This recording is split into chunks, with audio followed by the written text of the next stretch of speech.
मेरे प्यारे बच्चों, आज हम बात करने वाले हैं आपके सामाजिक विज्ञान के महत्वपूर्ण चैप्टर के बारे में, जिसका नाम है राजनीतिक दल। आज हम भाग 2 के बारे में बात करते हैं। लोकतंत्र में दलीय शासन व्यवस्था। लोकतंत्र लोकतंत्र यानी जनता द्वारा चलाया गया शासन व्यवस्था ही लोकतंत्र कहलाता है। ये दलीय शासन व्यवस्था क्या है? इसको 3 भागों में बांटा गया। पहला जो होता है एक दलीय शासन व्यवस्था, दूसरा जो होता है द्विदलीय शासन व्यवस्था और तीसरा जो होता है बहुदलीय शासन व्यवस्था। यानी एक दलीय शासन व्यवस्था वो है जो कई देशों में केवल एक ही दल को सरकार बनाने और चलाने की अनुमति होती है। इस कारण ऐसी व्यवस्था को एक दलीय शासन व्यवस्था कहा जाता है। जैसे चीन में सिर्फ कम्युनिस्ट पार्टी को ही शासन करने की अनुमति होती है और किसी देश में नहीं होती है। बात करते हैं द्विदलीय शासन व्यवस्था क्या है।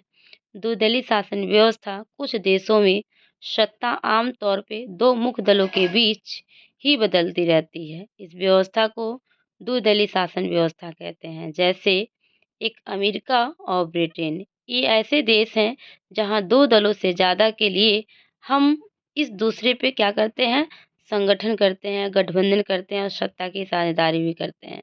बात करते हैं बहुदलीय शासन व्यवस्था की। जब अनेक दल सत्ता के लिए होड़ में हो, तो उसके आने की ठीक-ठाक अवसर को ही इसे हम क्या कहते हैं, बहुदलीय शासन व्यवस्था कहते हैं। जैसे भारत, ये तो बात थी लोकतंत्र में दलीय शासन व्यवस्था की। अब बात करते हैं राजनीतिक पार्टी की ज़रूरत क्यों पड़ी। ये राजनीतिक पार्टी यानी राजनीतिक दलों की आवश्यकता प्रतिनिधित्व आधारित लोकतंत्र के विकास से जुड़ी है। ये लोकतंत्र की क्या होती है, ज़रूरत होती है। जैसे लोकतंत्र में राजनीतिक पार्टी एक अभिन्न अंग भी होती है। यदि कोई पार्टी न हो तो हर उम्मीदवार क्या होगा, स्वतंत्र उम्मीदवार होगा। भारत में लोकसभा में कुल 543 सदस्य हैं, जहाँ पे यदि हर सदस्य स्वतंत्र रूप से चुनाव जीत कर आएगा, तो उस स्थिति बड़ी भयानक हो जाएगी। कोई भी 2 सदस्य किसी एक मुद्दे पर ही एक ही तरह से सोचेगा और सोचने में क्या होगा, असमर्थ हो सकता है। एक सांसद हमेशा अपने चुनावी क्षेत्र के बारे में सोचेगा और राष्ट्र हित के लिए दरकिनार कर देगा। राजनीतिक पार्टी भी सोच के लिए राजनीति एक मंच पे लाने का काम करती है, ताकि वह सभी मिलकर किसी भी बड़े मुद्दे पे एक जैसी सोच बना सके एक जैसे सोच के अनुसार वो चल सके, जिससे हमारे देश का विकास हो सके। बात करते हैं पूरे विश्व में, आज पूरे विश्व में जो प्रतिनिधित्व पे आधारित लोकतंत्र को अपनाया गया है, ऐसे लोकतंत्र में नागरिकों द्वारा चुने गए प्रतिनिधि सरकार चलाते हैं, जहां यथार्थ में यह संभव नहीं है कि हर नागरिक प्रत्यक्ष रूप से सरकार बनाने में योगदान दे पाए। इसी सिस्टम क्या किया है, राजनीतिक पार्टी को जन्म दिया है। बात करते हैं हम राष्ट्रीय पार्टी के बारे में। राष्ट्रीय पार्टी जो भारत में निष्पक्ष चुनाव संपन्न कराने के लिए स्वतंत्र संस्था, जिसका नाम चुनाव आयोग है। हर राजनीतिक पार्टी को चुनाव आयोग में रजिस्ट्रेशन करवाना होता है, जिसमें चुनाव आयोग की नज़र में हर पार्टी क्या होता है, समान होता है। लेकिन बड़ी और स्थानीय पार्टियों को कुछ विशेष सुविधाएं प्रदान की जाती है। इस पार्टी को अलग चुनाव चिन्ह दिया जाता है, जिसमें इस्तेमाल कर उस पार्टी का अधिकृत उम्मीदवार उम्मीदवार ही कर सकता है। जिन पार्टियों को ये कहा जाता है विशेष अधिकार मिलता है, उन्हें मान्यता प्राप्त पार्टी भी कहा जाता है। ये तो थी राष्ट्रीय पार्टी के विषय में। अब बात करते हैं राष्ट्रीय स्तर की जो पार्टी होती है, जिस पार्टी को लोकसभा चुनाव में पा सकता है, यानी 4 राज्यों के विधानसभा चुनाव में कम से कम 6% वोट मिलते हैं और जो लोकसभा में कम से कम 4 सीट जीतते हैं। ये राष्ट्रीय स्तर की पार्टियां मान्यता मिलती है, जहां पे राष्ट्रीय स्तर की पार्टियां जिस पार्टी को विधानसभा के चुनाव में कुल वोट के कम से कम 6% वोट मिलते हैं और जो कम से कम 2 सीटों पे चुनाव जीतती है, उसे राज्य स्तर की पार्टी कहते हैं। अब बात करते हैं जो वर्तमान समय में भारत में 8 राष्ट्रीय राजनीतिक दल हैं, उसके बारे में हम बात कर लेते हैं। राजनीतिक दल है क्या? यानी राष्ट्र के लिए क्या है राजनीतिक दल? ये पूरे देश में फैली हुई पार्टियों को राजनीतिक दल कहते हैं। जैसे इस मान्यता चुनाव आयोग देता है कि जब कोई दल विधानसभा चुनाव में कुछ पढ़े-लिखे मतों को 6% या उससे अधिक प्राप्त कर लेते हैं, तो सीट ले लेते हैं, उसे ही राज्य का राजनीतिक दल बना दिया जाता है। यदि कोई राजनीतिक दल विधानसभा के चुनाव में 4 राज्यों में 6% प्राप्त कर लेता है, तो लोकसभा क्या करते हैं, चुनाव में कम से कम 4 सीटों में विजय प्राप्त कर लेते हैं। तो चुनाव आयोग ने राष्ट्रीय राजनीतिक दल के रूप में मान्यता दे दिया कि मानक के आधार पे भारत में 2019 में 7 दल राष्ट्रीय राजनीतिक दल के रूप में मान्यता दी, जहाँ पे हम बात करते हैं कि ये भारतीय जनता पार्टी था, भारतीय कम्युनिस्ट पार्टी, भारतीय कम्युनिस्ट पार्टी, भारतीय राष्ट्रीय कांग्रेस और राष्ट्रवादी Congress party, national party, Akhil Bharatiya Congress, Bahujan Samaj party. ये तो बात थी कि राष्ट्र स्तर की पार्टी के बारे में, राज्य स्तर की पार्टी के बारे में। अब बात करते हैं भारतीय राष्ट्र कांग्रेस के बारे में। ये भारतीय राष्ट्र कांग्रेस की स्थापना 1825 में की गई, यानी 1885 में की गई।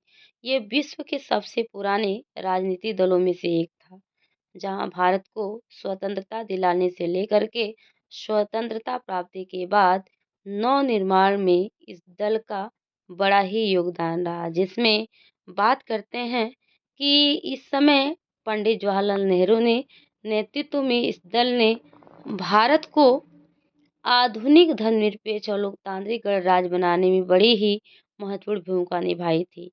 बात करें तो इस दल ने दीर्घकाल तक जनमत पाकर शासन चलाया था, यानी लंबे समय तक चलाया था।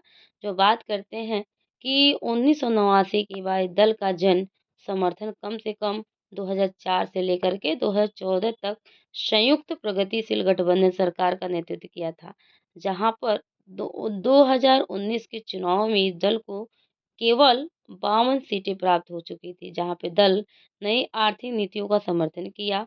अब ये दल पुनः अपना आधार बनाने की जुटा था। इस दल का चुनाव चिन्ह हाथ का पंजा माना जाता था, जहां कई देखा गया कि बाद में 70 वर्षों में 50 से अधिक वर्षों तक इसी पार्टी को सरकार कहा जाता था। अब बात करते हैं भारतीय जनता पार्टी। ये भारतीय जनता पार्टी यानी पुराने भारतीय संघ को 1980 से पुनर्जीवित करके भारतीय जनता पार्टी की स्थापना की गई, जहां पर भारत की प्राचीन संस्कृति और मूल्यों से प्रेरणा लेकर ये पार्टी देश के शक्तिपन आधुनिक राष्ट्र बनाना चाहती थी। और ये बात करें इस पार्टी ने कि भारतीय जनसंघ के पुनर्जन्म के रूप में माना जाता था, जहाँ इस पार्टी का मुख्य उद्देश्य था कि देश को एक शक्तिशाली और आधुनिक भारत का निर्माण करे। और भारतीय जनता पार्टी हिंदुत्व पे आधारित राष्ट्रवाद को बढ़ावा देना चाहती थी। और ये भारतीय जम्मू कश्मीर को बाद में पूर्ण रूप से विलय चाहती थी, और ये धर्म में परिवर्तन करना चाहती थी, यानी धर्म को रोक लगाना चाहती थी, और यूनिफॉर्म सिविल कोड लाना चाहती थी। जहाँ पे बात करें कि 1990 के दशक से इस पार्टी का जनाधार तेजी से बढ़ा और पार्टी पहली बार 1998 सत्ता में आई और 2004 तक शासन किया। उसके बाद पार्टी 2014 में सत्ता में आई थी। अब बात करते हैं बहुजन समाज पार्टी की। इस पार्टी की स्थापना काशीराम के नेतृत्व में 1984 में हुई थी। जो ये पार्टी बहुजन समाज के लिए सत्ता चाहती थी, जहां पर बहुजन समाज में दलित, आदिवासी, ओबीसी और अल्पसंख्यक समुदाय के लोग भी आते थे। इस पार्टी की पकड़ उत्तर प्रदेश में बहुत ही अच्छी थी और ये उत्तर प्रदेश में 2 बार सरकार ही बना था। जहाँ पे अभी हम बात किए हैं कि बहुजन समाज पार्टी का गठन 1984 में हुआ था, जहाँ काशीराम ने किया था। ये दल दल दलित, आदिवासी, पिछड़ी जातियों और धार्मिक अल्पसंख्यकों के लिए सत्ता प्राप्त करती थी। जहाँ पे यह पार्टी साहू महाराज ज्योति फूले, अपने सरस्वती नायक, बाबा साहब अम्बेडकर जी विचारों के शिक्षकों को क्या करती थी, ये बहुत ज़्यादा ही प्रेरणा दी थी। अब बात करते हैं भारतीय कम्युनिस्ट पार्टी की। इस पार्टी का गठन 1925 में हुआ था। इस दल की जो आस्था था मार्क्सवाद और लेनीवाद यानी धर्मनिरपेक्षता और लोकतंत्रता में थी, जबकि अलगवादी और शक्तियों का विरोधी माना जाता था। जहाँ पे 10 संसदीय लोकतंत्र की श्रमिक वर्ग किसानों और निर्धनों के हितों से आगे बढ़ाने का साधन मानती थी। जहाँ पे देखा गया कि इस पार्टी की स्थापना 1925 में हुई थी, जहाँ पर 1964 में पार्टी का विभाजन के बाद बहुत ही कमज़ोर हो गया था। इस पार्टी को केवल पश्चिम बंगाल, पंजाब, आंध्र प्रदेश और तमिलनाडु में ठीक-ठाक समर्थन प्राप्त था, लेकिन इसका ज़्यादातर पिछले कुछ वर्षों में तेज़ी से बहुत ज़्यादा खिसका, जहाँ 2004 के लोकसभा का चुनाव इस पार्टी को 1.4% वोट मिले थे और 10 सीटें मिली थी। और शुरू में इस पार्टी ने यूपीए सरकार को बाहर भी समर्थन किया, लेकिन 2008 के आखिर में इसे समर्थन क्या किया, वापस ले लिया गया था। अब बात करते हैं राष्ट्रवादी कांग्रेस पार्टी कहाँ से आई, जहाँ पे कांग्रेस पार्टी ने फूट के परिणाम 1999 में इस पार्टी का जन्म हुआ था।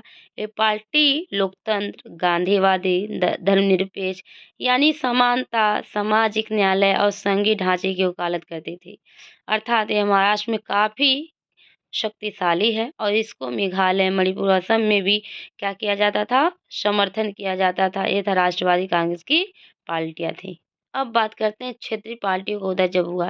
पिछले 3 दशकों में देखा गया कि कई क्षेत्रीय पार्टियों का महत्व बहुत बढ़ गया है, जहाँ पे भारत में लोकतंत्र के फैलाव और उसकी गहराई होती थी, जहाँ जोड़ों को दर्शाता था कि कुछ क्षेत्रीय नेता अपने राज्यों को काफ़ी शक्तिशाली बना रखा है, जहाँ पे समाजवादी पार्टी, बीजू जनता दल, डीएमके के आज क्षेत्रीय पार्टी के उदाहरण माने जाते थे।